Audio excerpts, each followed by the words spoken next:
প্রিয় শিক্ষার্থীরা কেমন আছো সবাই? আজকে তোমাদের সামনে আমি ট্যাগ কোশ্চেনের কনফিউজিং ট্যাগ কোশ্চেনের শেষ পর্ব নিয়ে হাজির হয়েছি।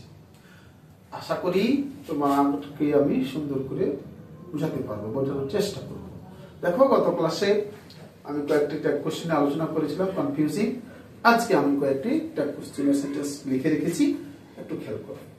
The chairman and secretary attended the party. এরকম যদি and দ্বারা দুটি সাবজেক্ট যুক্ত থাকে এবং একই ব্যক্তিকে যদি বোঝাই দুইটি যদি পদ থাকে, তখন আমরা কিভাবে বুঝবো কোনটি একই ব্যক্তি কোনটি আলাদা ব্যক্তি? কিভাবে বুঝবো হি বসবে না দে বসবে? দেখো, তুমি বুঝবে সুন্দর করে, একটু ভালো মনোযোগ সহকারে শোনো। তুমি বুঝবে দি দেখি, কি দেখে? দি দেখি।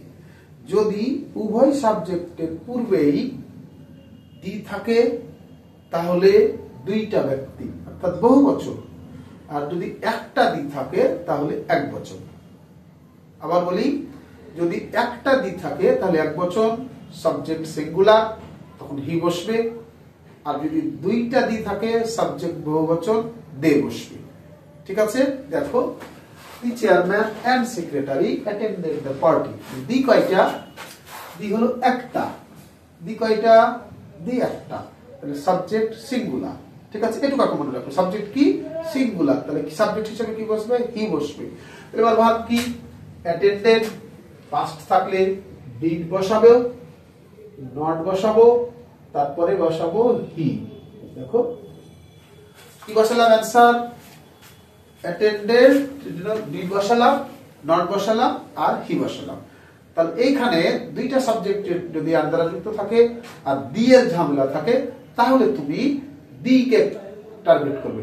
একটা দি থাকলে সাবজেক্ট হি, দুটা দি থাকলে সাবজেক্ট দে, অর্থাৎ বহুবচন। তাহলে এখানে দি কয়টা? একটা।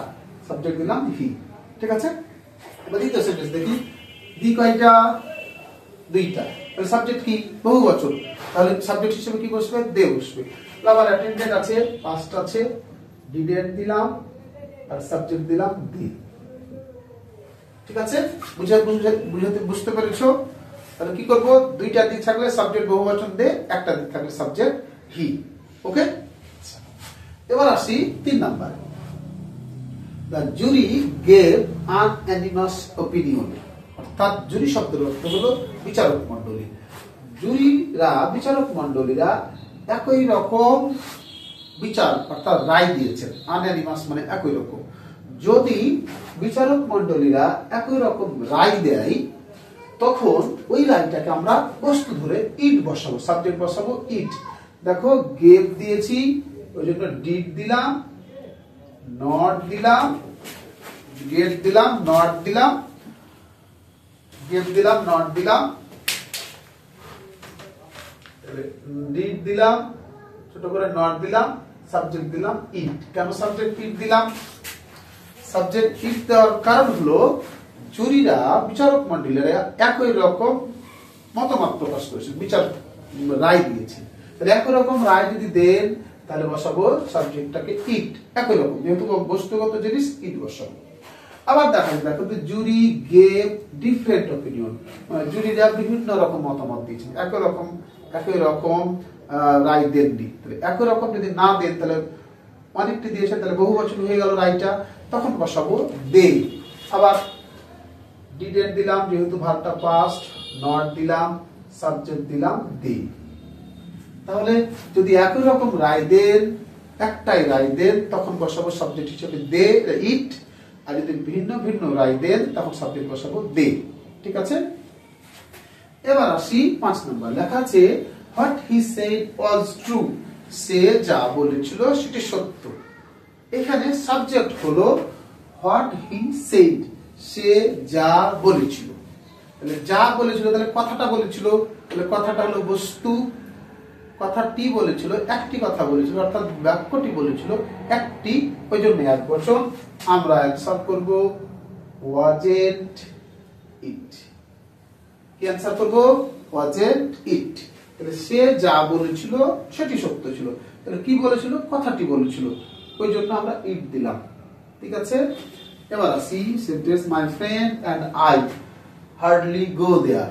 তো মাই ফ্রেন্ড অ্যান্ড আই, আমার বন্ধু এবং আমি, দুইজনে দুইটিকে বহুবচন করলে হয় আমরা। কয়জন? আমরা। মাই friend and I, he and his friend মানে তারা, মাই ফ্রেন্ড অ্যান্ড আই মানে আমরা। এরকম যদি হয় মাই ফ্রেন্ড আর আই মানে আমরা হয়, তাহলে হার্ডলি আছে, গো আছে, গো থাকলে ডু বসাবো, হার্ডলি থাকলে নট বসে না, তখন সাবজেক্ট হিসেবে বসবে ডু উই। তাহলে মাই ফ্রেন্ড শেষে সাবজেক্ট যদি ফার্স্ট পারসন হয় তাহলে বুঝবো সাবজেক্ট হবে ট্যাগ করার সময় উই। ঠিক আছে, এবার আসি fish in the pond. Fish মানে কি? মাছ, অর্থাৎ পুকুরটিতে মাছ দাও, কিন্তু ফিশ এখানে ভার্ব হিসেবে ব্যবহার করেছি। আমরা জানি যে সেন্টেন্সটা ভার্ব দিয়ে শুরু হয় সেটি হল ইম্পারেটিভ সেন্টেন্স। সেটি কি? Imperative sentence. তাহলে এই সেন্টেন্সের ট্যাগ হলো ইম্পারেটিভ সেন্টেন্সের অনুযায়ী উইল ইউ। তাহলে fish in the pond, water the plant, একই জিনিস। তাহলে ফিশ মানে পুকুরটিতে মাছ দাও, মাছ নাই মাছ দাও, গাছে পানি দাও, একই জিনিস। তাহলে এটা পরে আসি ফিশ, এখানে ফিশ মানে মাছ নয়, ফিশ মানে পুকুরে মাছ দেওয়া, মাছ ছাড়া। এইখানে ফিশ ভার্ব হিসেবে কাজ করেছে, ওই জন্য এর অ্যান্সার হলো উইল ইউ।